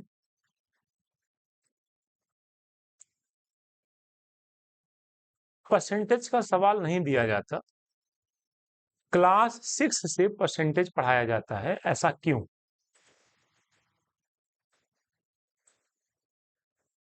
यू नो परसेंटेज? प्रतिशतता का क्वेश्चन जो होता है कि इतने परसेंट का इतने परसेंट, इतने परसेंट का इतने परसेंट, वो 5th से पढ़ाया जाता है। सॉरी, 5th से नहीं बल्कि 6 से पढ़ाया जाता है, 5th से नहीं पढ़ाया जाता, ऐसा क्यों? मेंटल एबिलिटी, ठीक है, नहीं होती है, ठीक है। एक क्वेश्चन है, अगर कोई बच्चा 5 साल तो क्लास 5th में है तो कितने साल का होगा? 6 जोड़ना पड़ेगा, ये तो बताया था मैंने कि अगर क्लास दी है तो उसमें 6 जोड़ना पड़ेगा, तो 11 साल का। सुनना ध्यान से, बहुत अच्छा क्वेश्चन है, ध्यान से सुनना। अगर कोई बच्चा क्लास 5th में है तो वो कितने साल का होगा? आपने जीन पियाजे को पढ़ा होगा। जीन पियाजे की जो मूर्त अवस्था है वो कितनी है? ठीक है। जीन पियाजे की जो अमूर्त अवस्था है वो कितनी है? 11 से। और अगर कोई बच्चा क्लास 6th में जाएगा वो तो वो कितने साल का होगा? और परसेंट यानी अमूर्त विशेषता कहाँ से आती है बच्चों में? और मूर्त विशेषता की अंतिम अवस्था कौन सी है? यानी जब बच्चा 11 साल पूरा कर लेगा तब उसके अंदर अमूर्त चिंतन करने की योग्यता आएगी। 11 साल तक अमूर्त चीजें वो नहीं सोच सकता, अकॉर्डिंग टू जीन पियाजे। बात क्लियर है? अब अगर मैं आपसे पूछूं कि 120 रुपए का 35% कितना होगा, तो ये अमूर्त चिंतन है कि मूर्त? अमूर्त। छोटा सवाल मैं दे रहा हूं, 10 रुपए का 2% कितना होगा? 10 रुपए का अगर 2% निकालना हो तो कितना? 20 पैसे। हमें नहीं पता, मुझे मैथ नहीं आती, तुम जो बोलोगे मैं वही बोलूंगा। कितना? 20 पैसे कि 2 रुपए? 20 पैसे। ये बात आज आप कर पा रहे हो, सोच पा रहे हो, क्योंकि आप में अमूर्त चिंतन की योग्यता है। लेकिन क्लास 5th तक बच्चे में अमूर्त चिंतन, अब आप कहोगे सर होता है तो पढ़ाओ आप, लेकिन जीन पियाजे के सिद्धांत के अनुसार 11 साल के बाद अमूर्त चिंतन आता है। क्या मेरी बात समझ में आ रही है आपको? इसलिए क्लास 5th में परसेंटेज के चैप्टर्स नहीं दिए जाते, बल्कि कहां से दिए जाते हैं? 6 से। क्या इस प्रश्न का जवाब दे पाओगे? ठीक है, ये हमारे एक विद्यार्थी आलोक वर्मा से इस बार केवीएस में पूछा गया था। पिछली बार जब वो सिलेक्ट हुआ तो उससे पूछा गया था और उसको मैंने सिखा के रखा था कि डरना नहीं, यही होगा कि नहीं होगा, इससे ज्यादा कुछ नहीं होगा। आप इंटरव्यू में गए, मैक्सिमम लिमिट क्या है, नहीं हुआ। डरना, कांपना, पानी पीना, किसी से झुक के बात करना, ऐसा क्या है यार। उसकी इंग्लिश थोड़ा सा कमजोर थी, तो उससे पूछा गया कि हिंदी में कोई अच्छी सी पोयम देशभक्ति सुनाइए। उसको मैंने तैयार करवाया था। चमक उठी सन 57 में, वो तलवार पुरानी थी, खूब लड़ी मर्दानी वो तो झांसी वाली। भाई कविता भी तो हम ऐसी सुनाएंगे जिसमें तुम्हारे रोंगटे खड़े हों, कि हम तुम्हें सुनाएंगे हटकर बैठा चांद एक दिन माता से यह बोला, सिलवा दे माँ मुझे ऊन का मोटा एक झिगोला। है, बच्चों को थोड़ी नहीं। नहीं, ऐसी पोएम सुनवाएंगे ना, तुम्हारी आत्मा प्रसन्न हो जाएगी। आई बात समझ में। उसने सुनाया, उसको पता था कि अगला क्वेश्चन इंग्लिश के पोएम से होगा और उसको आती नहीं थी। उसने खुद ही कहा कि सर अंग्रेजी में भी सुनाए हैं, तो उन लोगों ने कहा नहीं नहीं। मैंने कहा ये बताओ गधा, तू तो अपनी कुंडली लिख चुका था। अगर वो इतना कह देते कि हाँ हाँ सुनाओ एक अंग्रेजी में भी बेहतरीन पोयम, अब तेरा क्या होता, कालिया, मारे जाते। लेकिन कॉन्फिडेंस अलग चीज होती है सर। आप अपनी बाइक से 160 की स्पीड में जा रहे हैं, 150 की स्पीड में, आपको पता चल गया है कि 2 ट्रक सामने है और बाइक कंट्रोल नहीं होगी, अब लड़ना निश्चित है।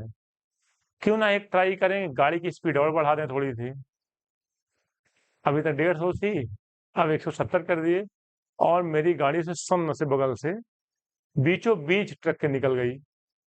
जब मैं आंख मूंद के बाइक निकाला और देखा तो मेरी गाड़ी एकदम साफ सुथरी निकली है, जिंदा बचे हैं। मरना तो दिख रहा था सामने। उसने कहा सर, जिस समय मैंने कहा था ना कि अंग्रेजी में भी सुनाए, मेरा पैर कांप रहा था। और मेरे मुंह से निकल गया था बस। और भगवान की कृपा आप लोगों की कि उन लोगों ने मना कर दिया, और मना करने के बाद कुछ भी नहीं पूछा, केवल ये एक क्वेश्चन पूछा। मैंने तैयार करवाया था, सिलेक्ट है आज, सीतापुर में पढ़ा रहा है, आलोक वर्मा। उसके पिता नहीं थे, मम्मी थी, अकेला लड़का है, मेहनत किया। एक अभिषेक आता था, मैं मिलवाऊंगा जब भी तुम चाहोगे, जब भी। मैं यहाँ बुला करके इस कैमरे के सामने में मिलवाऊंगा आपको, फिर आप पूछना उसके बारे में भी और मेरे बारे में भी। अभिषेक न्यूज़पेपर सुबह बांट करके तब क्लास में आता, आप समझो। अभिषेक, अभिषेक प्रजापति, पूरा नाम मुझे याद। सुबह न्यूज़पेपर बांट करके तब आता था हमारी क्लास में। सेलेक्ट है। मुंबई से भी बच्चे आए थे, यही लखनऊ की थी, उसकी शादी मुंबई हुई थी। रवि, प्रिया रवि मालविया, हाँ पीआरएम लिखा हूँ, प्रिया रवि मालविया, वहां पति का नाम भी जोड़ा जाता है। बहुत अच्छी, बहुत एक्सीलेंट इंग्लिश, मतलब उसके लिए आम बात। लेकिन बीएड वालों को प्राइमरी से हटा दिया गया था, तो यहाँ से गई, बड़ा रोते हुए गई, जबकि उसका सिलेक्शन 200% डन था।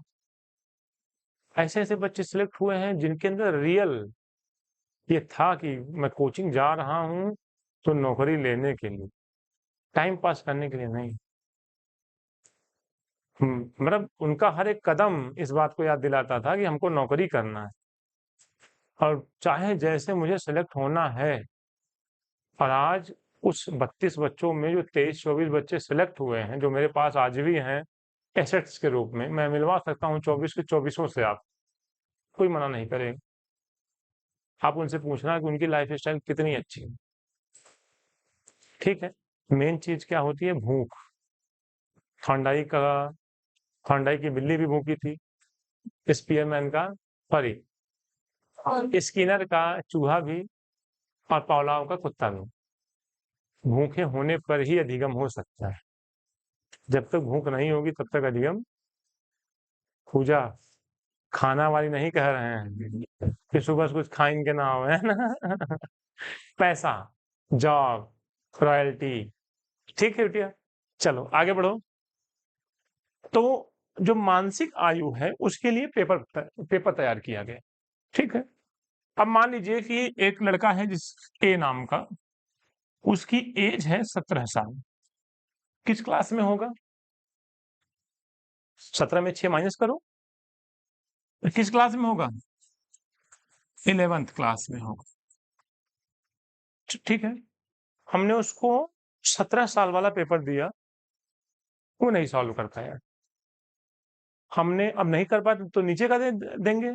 16 साल का दिया तो भी नहीं कर पाया, 15 साल का दिया तो भी नहीं कर पाया, 14 साल का दिया तो कर लिया उसने। यानी अगर बच्चा 14 साल का है तो किस क्लास में होगा? 6 माइनस करो, किस क्लास में?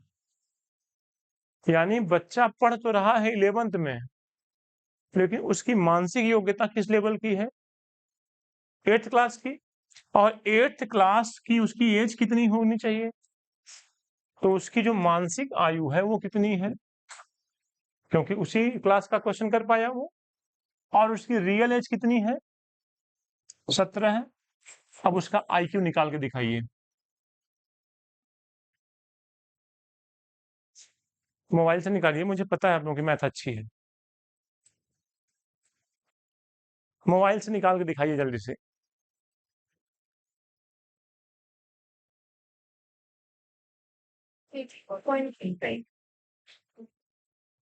कैसे निकाली बिटिया? 1400 में 17 से भाग।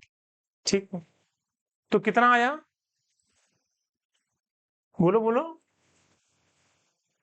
टीचर बनने जा रही हो ना? आवाज पीछे तक, बच्चे तक जानी चाहिए। ये नहीं कि केवल आगे वाले हैं। कल मारपीट हो रही है आगे बैठने के लिए, क्योंकि मैम की आवाज एक सीट तक जाती है बस। तो अच्छे अच्छे बच्चे मारपीट कर रहे हैं कि आगे हम बैठेंगे ताकि मैम की आवाज कान तक आए। ठीक है, तो आवाज आपकी थोड़ी सी अच्छी हो अगर टीचर बनने जा रहे हैं तो। 82.35 ना, तो 82 ही रखते हैं। अगर 5 से ऊपर होता तो इसको 3 कर देते।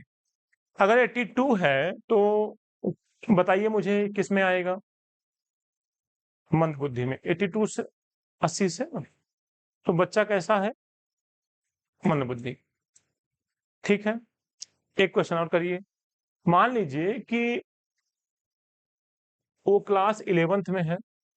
नहीं, चलो दूसरा क्वेश्चन करो। एक लड़का है, आइए, एक लड़का है जो 9 साल का है। कितने साल का? किस क्लास में पढ़ेगा?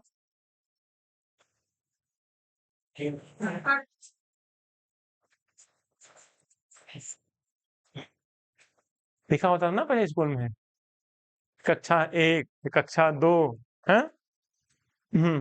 ओके। और इसने क्वेश्चन जो सॉल्व किया वो 18 साल वाला किया। तो 18 साल का होगा तो किस क्लास में होगा? सपोज दैट ऐसा होगा नहीं, बहुत कम अंतर होगा, मैंने ज्यादा दे दिया। तो उसकी रियल एज कितनी है? 9। और मेंटल एज कितनी है?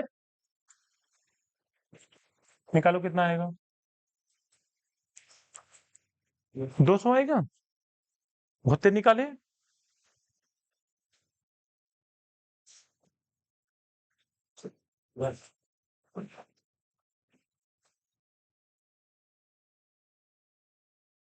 ये कर्सिव लिखता हूँ कभी कभी, समझ आते हैं ना तुम लोग? हाँ, अच्छा बताओ क्या लिखा है ये? समझ गए ना? ऐसी योग्यता तुम लोग प्राइमरी में ना दिखाना। जो ये योग्यता मैंने दिखाई है, ऐसी योग्यता प्राइमरी में ना दिखाना, नहीं तो बच्चे काफी मेहनत करेंगे कि मैम ने कैसे बनाया है। तो आपकी हैंड राइटिंग प्राइमरी लेवल पे शुद्ध। ठीक है। अब बताओ अगर 200 है तो ये किस में आएगा? क्या ऐसे क्वेश्चंस आप कर सकोगे? एक क्वेश्चन और करके दिखाएं? तुम मुझे बताओगे, ठीक है? चलो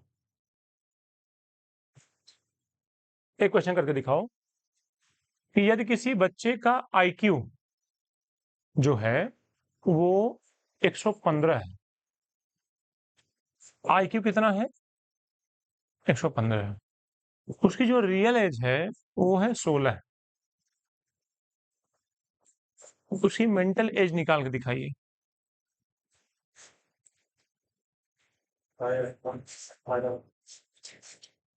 निकालिए निकालिए सब लोग। मोबाइल लिया निकाल लिएगा, फार्मूले पर रख के निकालिए।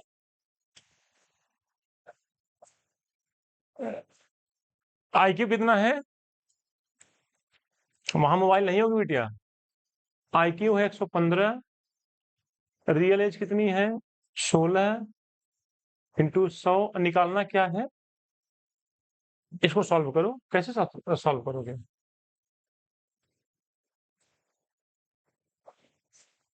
अरे इसको सॉल्व करना बताओ ना मुझे। अच्छा 115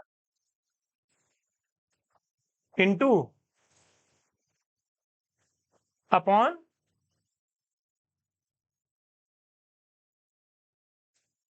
कितना आया भैया? 18.4। किस में? अच्छा तो ठीक है। उसकी मेंटल एज कितनी है? 28। यानी तुम क्वेश्चन कर सकते हो। ठीक है, कैसा भी आए तुम क्वेश्चंस कर सकते हो। ठीक है भैया, वर्गीकरण भी हो गया। अब क्या था?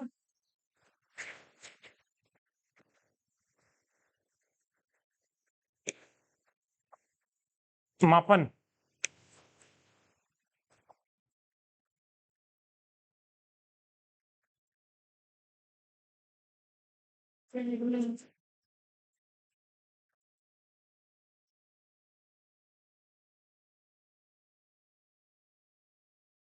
एक बार देख लो, जो समस्या हो पूछ लो आप लोग।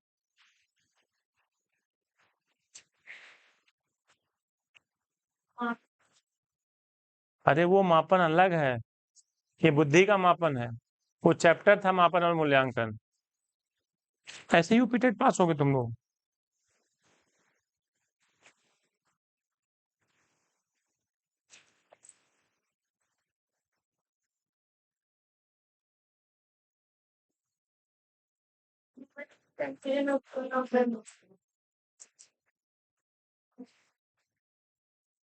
चले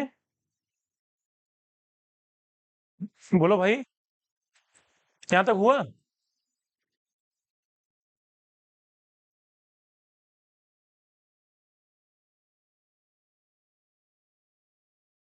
आइए देखिए इधर जरा।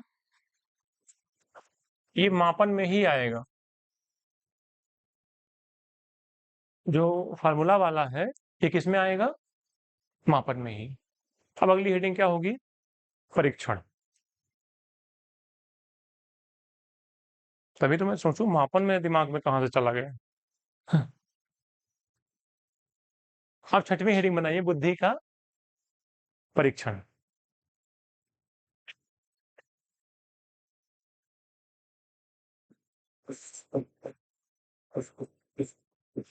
देखिए बुद्धि का परीक्षण 4 प्रकार का होता है। टेस्ट। परीक्षण को क्या बोलते हैं? टेस्ट। देखो जल्दी से। बुद्धि का परीक्षण। पहला व्यक्तिगत बुद्धि परीक्षण। पहला व्यक्तिगत बुद्धि परीक्षण। दूसरा सामूहिक बुद्धि परीक्षण। सामूहिक बुद्धि परीक्षण। तीसरा शाब्दिक बुद्धि परीक्षण। और चौथा अशाब्दिक बुद्धि परीक्षण। ये 4 प्रकार के बुद्धि परीक्षण होते हैं।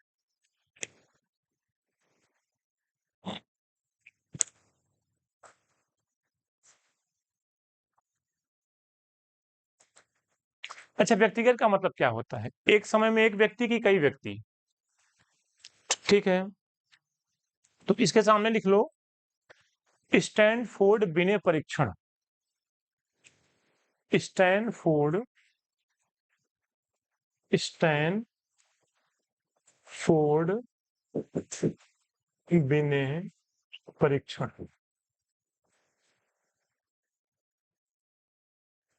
सामूहिक में एक व्यक्ति की कई व्यक्ति, सामूहिक में एक साथ एक एक व्यक्ति का परीक्षण की कई व्यक्ति होगा। इसमें समय की बचत होती है या नहीं? जो परीक्षाएं होती हैं वो सामूहिक होती हैं कि व्यक्तिगत? Very good. शाब्दिक में शब्दों का, जैसे आंसर राइटिंग होती है, ऐसे राइटिंग होती है, वो शाब्दिक में आता है, ठीक है। अशाब्दिक, जिसमें शब्द नहीं बल्कि चित्र, जैसे रीजनिंग वगैरह, यू की आकृति दे देगा, कहेगा इसको पानी में उल्टा करने पे कैसा होता है, तो वो सारी चीजें किस में आती हैं? बुद्धि परीक्षण में ही आती हैं। अच्छा, हम लोग सर्च करते हैं फेमस बुद्धि परीक्षण कौन कौन से हैं। Famous intelligence test.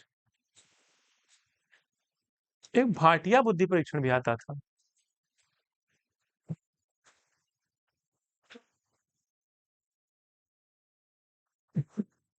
अच्छा, एक चीज ध्यान रखना, ये विश्व का पहला बुद्धि परीक्षण है।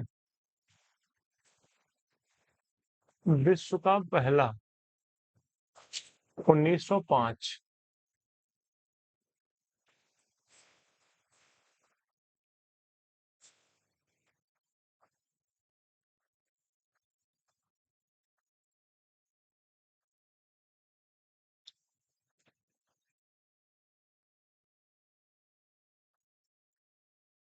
अल्फा टेस्ट इसमें आएगा। अल्फा टेस्ट,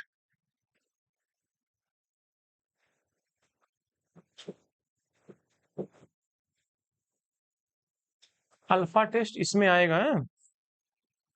सामूहिक में। और जो बीटा आएगा वो इसमें आएगा अशाब्दिक में। Beta test.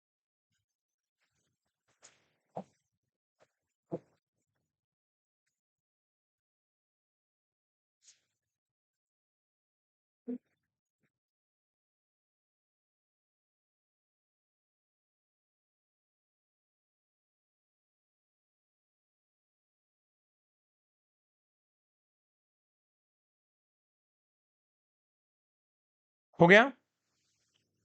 जरा मुझे बताइए भाटिया किस में आएगा, व्यक्तिगत में कि सामूहिक में? भाटिया बुद्धि परीक्षण व्यक्तिगत है कि सामूहिक?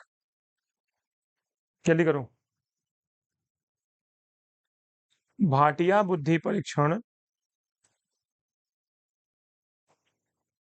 भाटिया बुद्धि परीक्षण व्यक्तिगत है कि सामूहिक? ऐसे बहुत से क्वेश्चंस आपसे यहां से फंसाएगा। भाटिया बुद्धि परीक्षण व्यक्तिगत है कि सामूहिक? हाँ, व्यक्तिगत।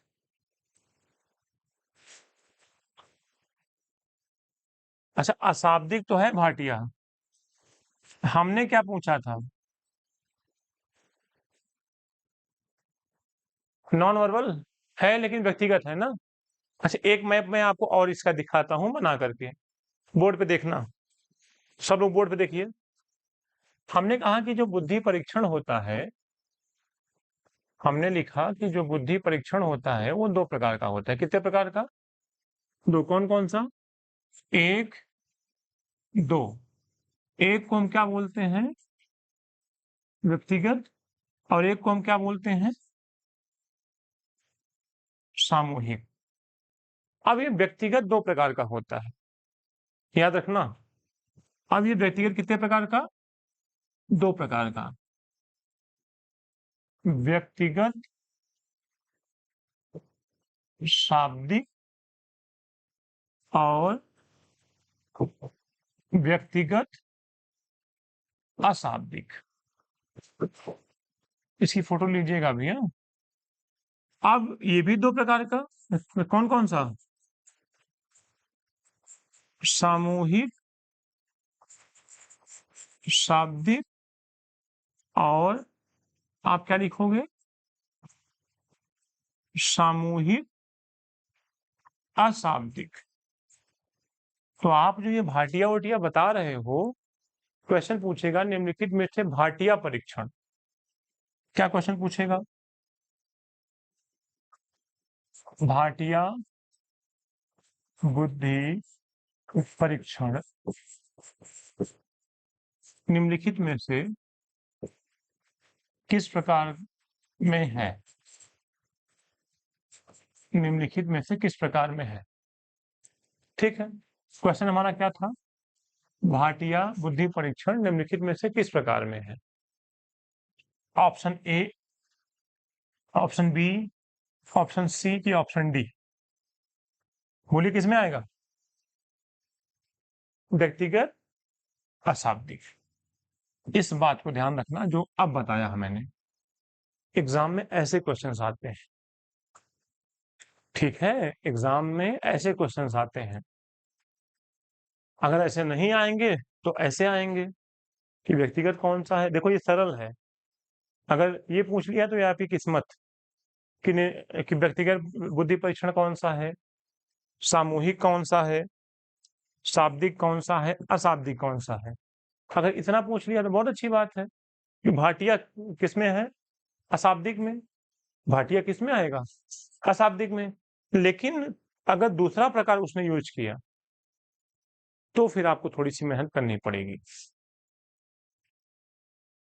तो फिर आपको थोड़ी सी मेहनत करनी पड़ेगी। याद रखना दोनों प्रकार से क्वेश्चन पूछता है, या तो सरल या तो कठिन। कठिन वाला ये है, इसके पीछे वाला सरल है।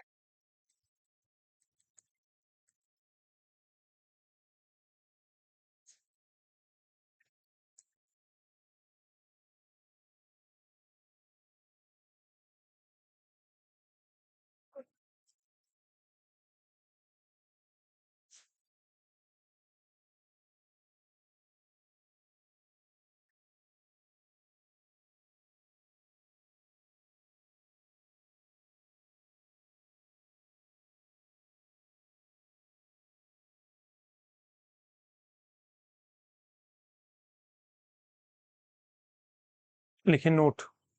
अच्छा लिख लो, लिख लो, आराम से लिखो।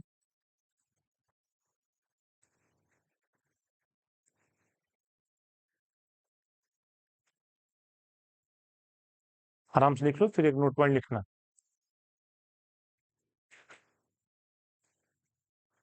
बुद्धि परीक्षण से क्वेश्चंस खूब पूछे जाते हैं, ठीक है। जाके चैट जीपीटी पे या कहीं भी गूगल पे आप लिखना बुद्धि परीक्षण से संबंधित MCQs for UP TET, KVS, NVS, सब लिखना। यूपी टेट कहोगे तो बहुत सरल पूछेगा वो, जिसको आप देख के कर दोगे। थोड़ा केवीएस एनवीएस लिख दोगे तो वो हार्ड देगा, क्योंकि इस बार यूपी टेट का पेपर भी ठीक ठाक बनेगा, ठीक है। तो आप जाकर के आराम से लिखना उस पे कि बुद्धि परीक्षण से संबंधित बहुविकल्पी प्रश्न, फिर क्या लिखोगे? फॉर यूपी टेट, या आप टीचिंग एग्जाम्स लिख देना, केवीएस लिख देना, एनवीएस। आता है लेवल? ठीक है, अगर लेवल आता है तो आप सिलेक्ट कर लेना, ठीक। लेकिन कल आप क्वेश्चंस बुद्धि परीक्षण के करके आएंगे, हो सके तो लिख के भी आइएगा लिस्ट बना करके, ठीक है। कौन सा किस में आता है और मुझे बताइएगा आप, ठीक है। नोट लिखिए। भारत में, भारत में 1922 में पहली बार बुद्धि परीक्षण किया गया। बुद्धि परीक्षण किया गया by H C Rice. H for head, C for cat, H C Rice, Rice मतलब चावल वाला, RICE। किसने किया? भारत में पहली बार 1922 में बुद्धि परीक्षण H.C. राइस ने किया। ये क्वेश्चन आया हुआ है, ठीक है। भाटिया महोदय भी भारत के ही थे, ध्यान रखिएगा। दूसरा नाम लिखिए, प्रसिद्ध मनोवैज्ञानिक भाटिया, प्रसिद्ध मनोवैज्ञानिक, प्रसिद्ध मनोवैज्ञानिक C.M. भाटिया। क्या नाम था इनका? C.M. भाटिया ने बुद्धि परीक्षण भारत में किया। बुद्धि परीक्षण भारत में किया, देख लो। प्रसिद्ध मनोवैज्ञानिक C.M. भाटिया ने भारत में बुद्धि परीक्षण किया। आइए, मेरा क्वेश्चन ये है कि बुद्धि परीक्षण क्यों किया मनोवैज्ञानिकों ने? मेरा प्रश्न ये है कि बुद्धि परीक्षण मनोवैज्ञानिकों ने क्यों किया? आपको पता है कि प्रथम विश्व युद्ध के दौरान जब सेना में लोगों की कमी होने लगी, तो ये हुआ कि ऑफिसर्स भी मारे गए और सैनिक भी मारे गए। ऑफिसर्स की भी भर्ती करनी थी और सैनिकों की भी भर्ती करनी थी। और अमेरिका वगैरह, ब्रिटेन वगैरह में थोड़ा सा नियमों को फॉलो किया जाता है। तो उन्होंने कहा यार समय तो बहुत ज्यादा है नहीं, इसलिए जिनको भी युद्ध में भेजना है, चाहे वो ऑफिसर हो चाहे वो सामान्य सैनिक, उनका एक टेस्ट तो एटलीस्ट बुद्धि का तो होना ही चाहिए। तो जो व्यक्तिगत बुद्धि परीक्षण आया वो ऑफिसर्स के लिए आया, और जो सामूहिक बुद्धि परीक्षण आया वो सामान्य सैनिकों के लिए आया। अब ऑफिसर्स का बुद्धि परीक्षण, ऑफिसर्स तो पढ़े लिखे होने चाहिए, ऑफिसर्स का बुद्धि परीक्षण शाब्दिक हुआ। किसका? ऑफिसर्स का बुद्धि परीक्षण कैसे हुआ? शाब्दिक, ठीक है। और जो सैनिक वर्ग था उनका कैसा हुआ? अशाब्दिक। लेकिन कुछ ऑफिसर्स भी योग्यता तो रखते थे लेकिन बहुत पढ़े लिखे नहीं होते। तो जो ऐसे समझो कि जो पढ़े लिखे लोग थे उनका परीक्षण हुआ शाब्दिक, और जो थोड़ा सा कम पढ़े लिखे थे उनका परीक्षण कैसा हुआ? अशाब्दिक। एक परीक्षण कैसा हुआ था? व्यक्तिगत, सामूहिक। दूसरी कैटेगरी कैसे बनाई गई? शाब्दिक, अशाब्दिक। और अगर चारों को मिला दिया जाए तो ये 4 कैटेगरी बनेगी। कौन कौन सी? व्यक्तिगत, शाब्दिक, व्यक्तिगत, अशाब्दिक, सामूहिक, शाब्दिक, सामूहिक। अच्छा ये बताओ, अभी जो यूपी टेट का क्वेश्चन पेपर आपको मिलेगा 150 प्रश्नों का, उसको आप किस में रखोगे? अभी जो 150 नंबर का पेपर आपको मिलेगा उसको आप किस में रखोगे? Very good. उसको किस में रखोगे? सामूहिक। अच्छा, जो पेपर्स होते हैं इनका उद्देश्य क्या है? इनका उद्देश्य क्या है? बुद्धि का, भाई आप नौकरी लेने जा रहे हो तो एटलीस्ट कुछ ना चेक करें, टीचर होने के नाते बुद्धियां तो चेक कर लें। अगर कहीं ये लगा दे कि टीचर्स को भी 20 मिनट में 2 किलोमीटर दौड़ना पड़ेगा, तुम कहोगे पागल हो, हम शाब्दिक आदमी है ना, हम पढ़ाएंगे तो हमारा दौड़ का टेस्ट कैसे? लेकिन अगर कोई पुलिस में हो रहा है तो अशाब्दिक परीक्षण, दौड़ का टेस्ट होगा या किसी और भी चीज का टेस्ट होगा। तो उस समय सैनिकों को जब भर्ती किया गया तो समय की बचत करने के लिए सामूहिक परीक्षण लाया गया, और सामूहिक में भी अशाब्दिक ज्यादा महत्वपूर्ण है, ठीक है, और व्यक्तिगत में शाब्दिक ज्यादा महत्वपूर्ण है। अच्छा एक बात बताओ, जो इंटरव्यू वगैरह आपका होता है अलग अलग, वो कैसा होता है? व्यक्तिगत और शाब्दिक। समझ में आ रहा है? लेकिन ये सब तो पूछेगा नहीं एग्जाम में जो हम पूछ रहे हैं, ये तो मैं आपको समझाने के लिए पूछ रहा हूँ।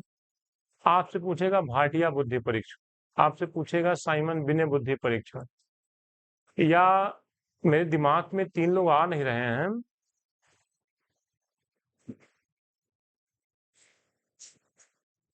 जलोटा बुद्धि परीक्षण, जरा सर्च करो, एक नाम तो आया दिमाग में, जलोटा। अनूप जलोटा नहीं, जरा बताओ जलोटा बुद्धि परीक्षण कैसा है? शाब्दिक है ना? सामूहिक होगा ना? हाँ तो इसको, हाँ तो इस पे थोड़ा सा होमवर्क करना आप। लिख लो एक लाइन और, जलोटा बुद्धि परीक्षण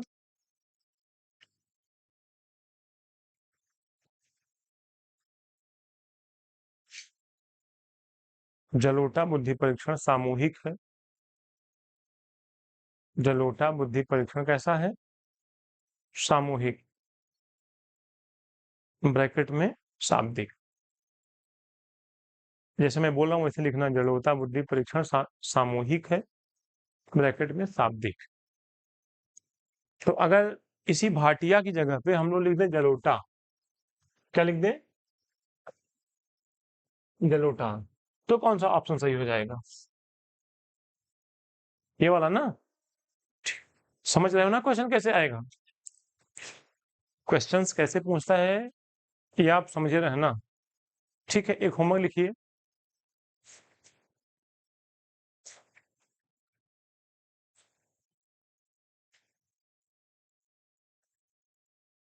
कुछ प्रसिद्ध व्यक्तिगत एवं सामूहिक परीक्षण, कुछ प्रसिद्ध व्यक्तिगत एवं सामूहिक बुद्धि परीक्षण, कुछ प्रसिद्ध व्यक्तिगत एवं सामूहिक बुद्धि परीक्षण।